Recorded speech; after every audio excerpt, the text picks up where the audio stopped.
Il va y avoir quelques questions à vous poser sur comment est-ce que vous...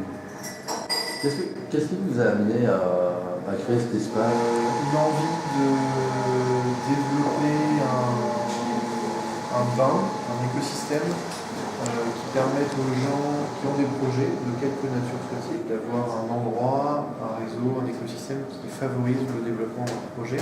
L'envie, c'était vraiment de créer un écrin d'accueil. Quand on est là, ça va plus vite et on rencontre les bonnes personnes pour faire ce qu'on veut faire et pouvoir en vivre. Ça, c'est l'intention première, c'est ça. C'est de faire ce qu'on a envie de faire et pouvoir en vivre. Si je devais résumer, ce serait ça. La particularité qu'on a, c'est qu'on a sur place beaucoup d'espaces de studio, beaucoup d'espaces de production.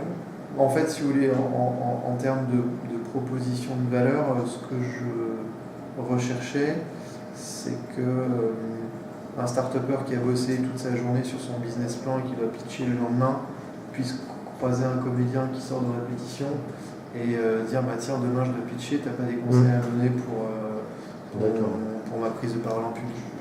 Je pars du principe, en observant le modèle de la nature, c'est que la diversité crée la richesse. Donc plus on cloisonne, plus on rassemble des gens qui se ressemblent et plus on crée de la pauvreté. Si on part sur une base de 5-6 mètres carrés par personne pour un espace de travail, on peut monter à 100 sans problème. Maintenant, on a souhaité créer des espaces de vie qui permettent à l'ensemble de la communauté de respirer. On part du principe que l'argent est une conséquence.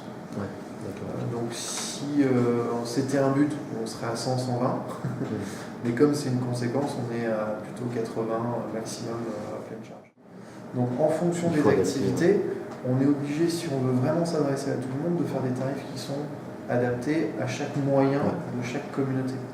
C'est-à-dire on part du principe qu'une communauté, elle doit s'appuyer sur des principes fondateurs, et qu'un des principes fondateurs, c'est le partage de la connaissance. Donc chaque coworker qui rentre ici doit donner 2 heures de son temps pour former les autres coworkers à son expertise personnelle.